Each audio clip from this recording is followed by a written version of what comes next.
اور سورج شق اور چاند شق ہو گیا، ٹکڑے ہو گیا، پھٹ گیا۔ یہ شق قمر کا واقعہ کہیں یا معجزہ کہیں، اس کے بارے میں صحیح احادیث صحائح ستہ کی تمام کتابوں میں، اور یہاں تک کہ جو سب سے زیادہ جن کی سند کے اعتبار سے یوں سمجھیے کہ شک و شبے سے بالا تر ہو جانے والی بات ہے، یعنی صحیحین، صحیح بخاری اور صحیح مسلم دونوں کے اندر بھی یہ احادیث موجود ہیں، اور کبار صحابہ سے وہ مروی ہے۔ حضرت علی رضی اللہ تعالیٰ عنہ ان میں شامل ہیں، عبداللہ ابن مسعود ان میں شامل ہیں، عبداللہ ابن عمر ان میں شامل ہیں، حضرت حذیفہ رضی اللہ تعالیٰ عنہ ان میں شامل ہیں۔ اسی طریقے سے اور متعدد جو کبار صحابہ ہیں، دو صحابی اور بھی ہیں جو اگرچہ اس وقت جب کہ یہ واقعہ ہوا ہے تو یا تو ان کی پیدائش ہوئی نہیں تھی یا ان کا ابھی بہت ہی بچپن تھا، حضرت انس رضی اللہ تعالیٰ عنہ اور حضرت عبداللہ ابن عباس۔ ان سے بھی یہ مروی ہے، لیکن اس سے گمان یہی ہوگا کہ انہوں نے وہ اپنے بزرگوں سے بات سنی ہے، لیکن یہ کہ حضرت علی، حضرت عبداللہ ابن عمر، عبداللہ ابن عباس، حضرت حذیفہ، یہ حضرات تو وہ ہیں کہ جن کے بارے میں یعنی کوئی شک و شبہ نہیں ہے کہ جس دور کا یہ واقعہ ہے وہ ان کے شعور کا دور ہے اور وہ پورے طور پر سمجھدار تھے۔ بعض تفاصیل میں جیسا کہ میں بعد میں بتاؤں گا کچھ تھوڑا سا اختلاف ہے، جیسے کہ جو معراج کی جو احادیث آتی ہیں ان کی بھی تفاصیل میں کچھ تھوڑا تھوڑا فرق ہے،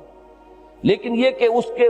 یعنی ایک واقع ہونے کے بارے میں ہم یہ کہہ سکتے ہیں کہ کسی شک و شبے کی گنجائش نہیں۔ اتنی یعنی وہ احادیث اور اتنے صحابہ سے، اور وہ بھی صحابہ بھی پھر میں عرض کر رہا ہوں کہ فقہائے صحابہ اور کبار صحابہ ان سے مروی ہے کہ اسراء کا اور واقعہ معراج کا انکار تو میں سمجھتا ہوں کہ تقریباً کفر ہے۔ البتہ یہ کہ اس میں جب تفاصیل کا اختلاف ہو رہا ہے تو کسی چیز کو مان لینا، کسی کو رد کر دینا، یہ بالکل دوسری بات ہو جائے گی۔ اسی طرح کا معاملہ یہ بھی ہے کہ تقریباً ہجرت سے 5 سال قبل کا یہ واقعہ ہے، اور اغلباً مینا کی وادی میں حضور صلی اللہ علیہ وسلم اس وقت تھے اور کچھ اور لوگ بھی تھے۔ غالباً اس سے یہ یعنی مترشح ہوتا ہے کہ موسم حج ہوگا کہ جس میں لوگ جو ہے مینا میں جمع ہوتے ہیں۔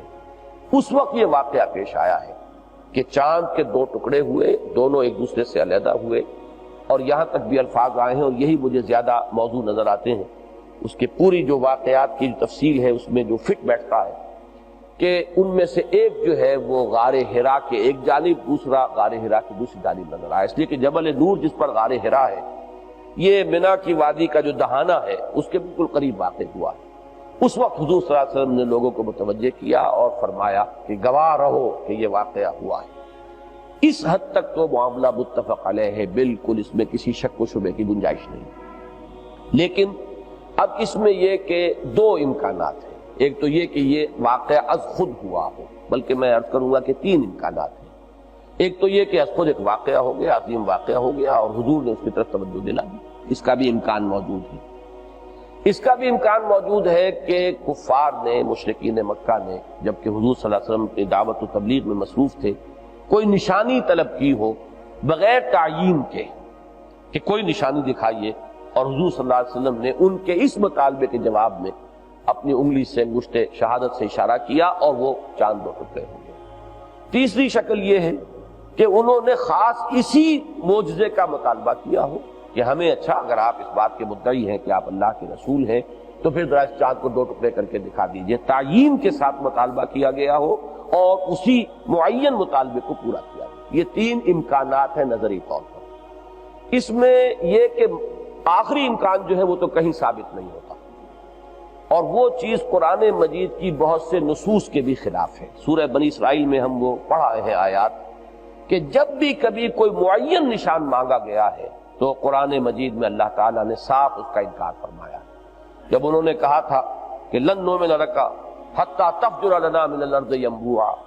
او تکون لک جنۃ من نخیل وعناب فتفجر انہارا خلالہا تفجیرا، تو یہ متعدد جو تعین کے ساتھ انہوں نے کہ یہاں ابھی اس مکے کی وادی غیر ذی زرع میں ایک باغ دفعتاً جو ہے لہلہانے لگے، اگر آپ یہ کر دیں تو ہم آپ کو مان لیں گے اللہ کے رسول ہیں۔ یہاں چشمے بہا کے دکھا دیجئے، مان لیں گے آپ اللہ کے رسول ہیں۔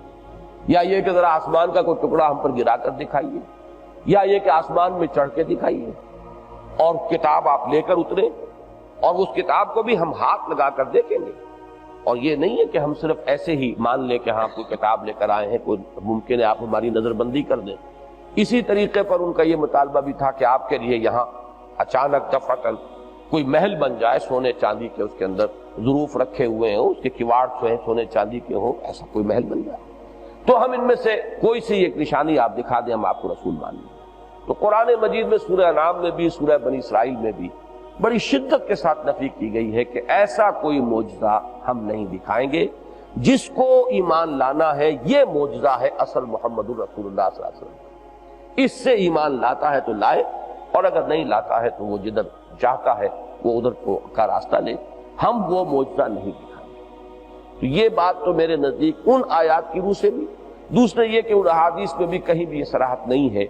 کہ مطالبہ یہی کیا گیا تھا کہ چاند کو ٹکڑے کر کے دکھائیے اور وہ آپ نے دکھا دیا۔ تو یہ واقعہ جو ہے اس طریقے سے جہاں تک میں سمجھ سکا ہوں یہ اس طرح نہیں ہوا ہے،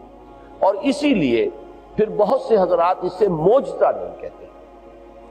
معجزہ اصل میں اس شے کو کہتے ہیں کہ جو کسی مطالبے پر دکھایا جائے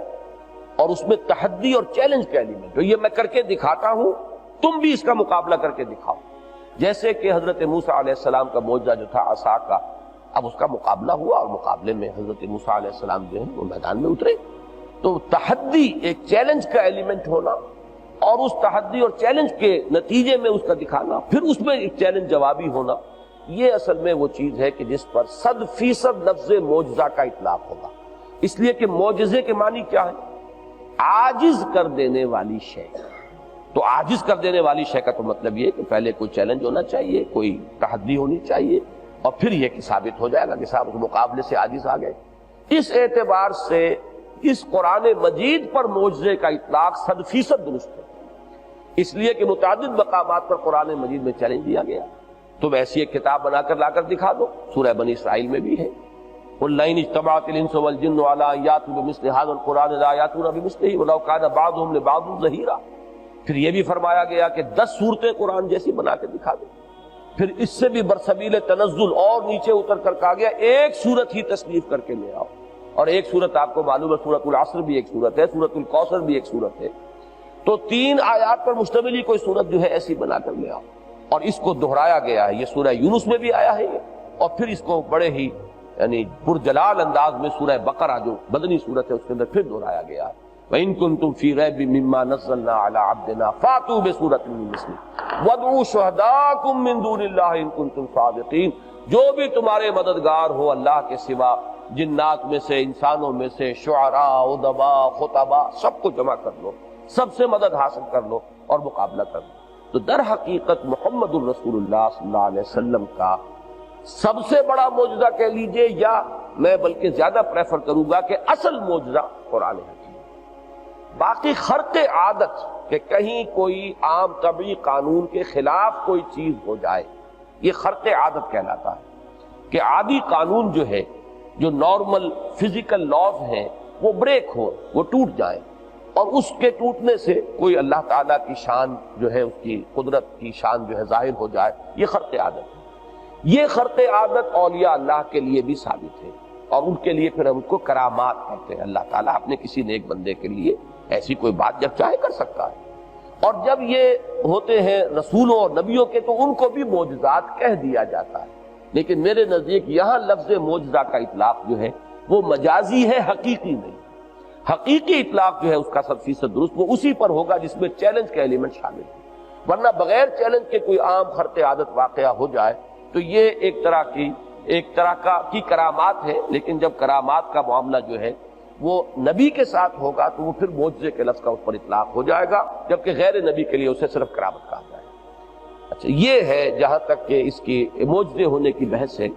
باقی حضرت انس اور حضرت عبداللہ ابن عباس رضی اللہ تعالی عنہم، ان دونوں سے جو روایت ہے اس میں کچھ اس کی صراحت ملتی ہے کہ اس کا مطالبہ کیا گیا تھا کہ ہمیں کوئی نشانی دکھائیے۔ کہ بارے صحابہ جن کے میں نے نام 2 مرتبہ آپ کو پہلے گنوائے ہیں، ان میں سے کسی کی روایت میں اس کی صراحت نہیں ہے۔ لہذا حضرت انس چونکہ اس وقت غالباً پیدا بھی نہیں ہوئے تھے، وہ تو جب حضور صلی اللہ علیہ وسلم ہجرت فرما کر تشریف لے گئے مدینہ منورہ، تب ان کی والدہ نے ان کو پیش کیا ہے حضور کی خدمت میں کہ یہ آپ کے پاس رہے گا اور آپ کی خدمت کرے گا۔ اس وقت غالباً ان کی عمر 9 برس تھی، تو گویا کہ 4 برس کی عمر ان کی اس وقت بن سکتی ہے کہ جب کہ یہ واقعہ ہوا ہے، اور وہ مدینے میں تھے اور یہ معاملہ جو ہوا ہے وہ مکے میں ہوا. تو ان کے لیے یہ چیز کسی اور سے سنی ہوئی ہے، اور سنی ہوئی چیز کے اندر کچھ تھوڑا بہت فرق واقع ہو جانا قرین قیاس ہے. اسی طرح عبداللہ ابن عباس رضی اللہ تعالیٰ عنہما کی بھی اس وقت عمر اتنی نہیں تھی کہ ان کی بات کے اوپر زیادہ جو ہے وہ اس کے اندر وزن محسوس کیا جائے. اس اعتبار سے غالب بات یہی ہے کہ یہ ایک واقعہ ہوا ہے، اور واقعے میں اصل شے جو تھی وہ یہ کہ اس فکر کا توڑ کر دیا جائے یہ کائنات بڑی اٹل ہے، یہاں پر جو چیز بھی ہے گویا کہ کبھی اس کے لیے زوال نہیں ہے، اس کا خاتمہ نہیں ہے. اس لیے کہ جب قیامت کا ذکر قرآن مجید میں آتا ہے، پہاڑ جو ہے وہی تبر بر السحاب، یہ پہاڑ جو ہے یہ ایسے ہوں گے جیسے روئی کے، یہ دھنکی ہوئی روئی کے گالے ہوں. یہ بات جو ہے آج انسان کی سمجھ میں نہیں آ سکتی. یا یہ کہ چاند جو ہے وہ سورج میں دھنس جائے گا، جمع الشمس والقمر، یا یہ آسمان پھٹ جائیں گے، ستارے جھڑ جائیں گے، گر جائیں گے. اب یہ وہ چیزیں ہیں کہ جو چونکہ یہ دنیا جیسی کچھ ہمیں نظر آتی ہے بڑی مستحکم ہے، یہاں پر اس قسم کے واقعات کا وقوع جو ہے عام حالات میں انسان کے لیے ناقابل قیاس ہے. تو ان کے اس فکر کو توڑا گیا ہے یہ واقعہ دکھا کر کہ جو خبریں دی جا رہی ہیں قرآن مجید میں وقوع قیامت سے متعلق، جو بڑے بڑے حوادث کا ذکر ہے، اس کی ایک نشانی کے طور پر یہ چاند پھٹا ہوا تمہیں صاف نظر آ رہا ہے کہ چاند پھٹ گیا ہے اور پھر وہ ٹکڑے جو گئے. دین کی بات پھیلانا صدقہ جاریہ ہے. ثواب کی نیت سے ویڈیو کو شیئر ضرور کیجیے. جزاک اللہ.